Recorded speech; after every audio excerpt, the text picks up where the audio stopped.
Hi guys, welcome back to my channel Shivali की बातें। आज हम बात करेंगे पिता की संपत्ति में बेटी का भी अधिकार है।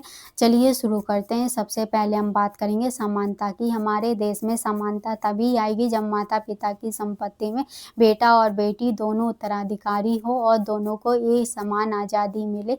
अब हम बात करेंगे बेटी की। हमारे देश के कानून में बेटी का जन्म से ही पिता की संपत्ति में बेटे के बराबर का अधिकार होता है, लेकिन इसे हमारा समाज नहीं मानता है।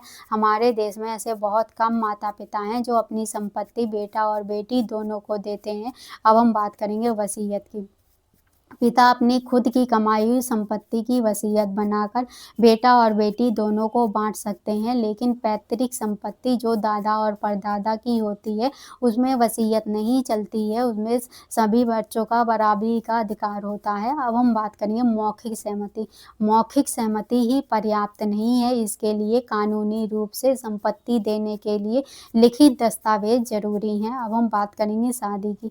हमारा समाज कहता है कि बेटी की शादी में इतना पैसा खर्च करते हैं, तो फिर हम अपनी संपत्ति बेटी को क्यों दें। शादी तो बेटा और बेटी दोनों की होती है। अगर बेटी की शादी में पैसा खर्च होता है तो बेटे के रिसेप्शन और बहू के गहने खरीदने में भी उतना ही पैसा खर्च हो जाता है। कहा जाता है अगर बेटी पिता की संपत्ति लेती है तो उसे पिता का कर्ज भी देना पड़ेगा। हमारे देश में जिस दिन से बेटी का जन्म होता है उसी दिन से माता पिता बेटी की शादी के लिए पैसे जोड़ने शुरू कर देते हैं। इसीलिए बेटी की शादी के लिए कर्ज बहुत कम लोग लेते हैं और बेटे को पढ़ाने के लिए कर्ज ज़्यादा लोग लेते हैं। और अगर बेटी नौकरी करती है तो वो पिता का कर्ज भी दे सकती है। अब हम बात करेंगे दहेज की। दहेज देने के बावजूद भी पिता की संपत्ति में बेटी का अधिकार खत्म नहीं होता है। कानूनी तौर पर यह बेटियों को आर्थिक रूप से स्वतंत्र बनाता है और ससुराल वालों के दबाव से भी बचाता है। इससे आपकी बेटी का भविष्य भी सुरक्षित रहता है और दहेज प्रथा जैसी सामाजिक बुराई को भी कम करता है। कहा जाता है कि बेटी को दहेज दिया है, लेकिन दहेज बेटी आपकी बेटी के नाम पर ससुराल पक्ष के लोग लेते हैं। आप जो चीज़ें दहेज में देते हैं जैसे टीवी, फ्रिज, एसी, कार, पैसे, वो उन सब की ज़रूरत आपकी बेटी को नहीं होती, ससुराल पक्ष के लोगों को होती है।